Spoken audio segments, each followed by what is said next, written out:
ಸೋದೆ ಹೋದೆ ಸೋದೆ ಹೋದೆ ಸೋದೆ ಹೋದೆ.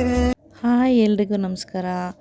ಇವತ್ತು ಏನು ಸ್ಪೆಷಲ್ಲು ಅಂದರೆ ಸ್ಪೆಷಲ್ ಏನೂ ಇಲ್ಲ, ಜಸ್ಟ್ ಶಾವಿಗೆ ಪಾಯಸ ಮಾಡ್ತಿದ್ದೀನಿ, ಬಟ್ ವೆರೈಟಿಯಾಗಿ ಮಾಡ್ತಾಯಿದ್ದೀನಿ.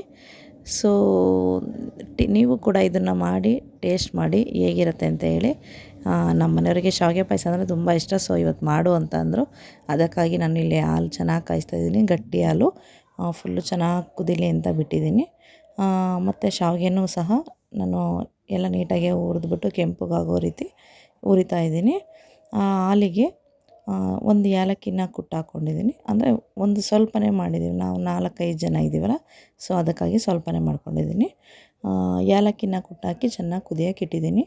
ಮತ್ತು ಅದಕ್ಕೆ ಸಕ್ಕರೆ ಹಾಕಿದ್ದೀನಿ. ಈಗ ಶಾವಿಗೆ ಹುರಿದಿರೋದನ್ನು ಸಹ ಅದಕ್ಕೆ ಹಾಲಿಗೆ ಹಾಕಬೇಕು. ಅದನ್ನು ಶಾವಿಗೆನ ಹಾಕಾದ್ಮೇಲೆ ನಾನೀಗ ಅದಕ್ಕೆ ಏನು ಸೇರಿಸ್ತಿದ್ದೀನಿ ಅಂದರೆ, ನಿಮ್ಗೆ ಬೇಕು ಅಂದರೆ ದ್ರಾಕ್ಷಿ ಗೋಡಂಬಿ ಹಾಕ್ಕೊಳ್ಳಿ.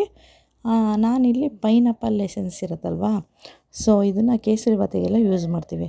ಸೊ ಇದನ್ನು ಪಾಯಸಕ್ಕೆ ಹಾಕಿದ್ರೆ ಎಂಥ ಟೇಸ್ಟ್ ಇರುತ್ತೆ ಗೊತ್ತಾ. ನೀವೊಂದು ಸರಿ ಟ್ರೈ ಮಾಡಿ.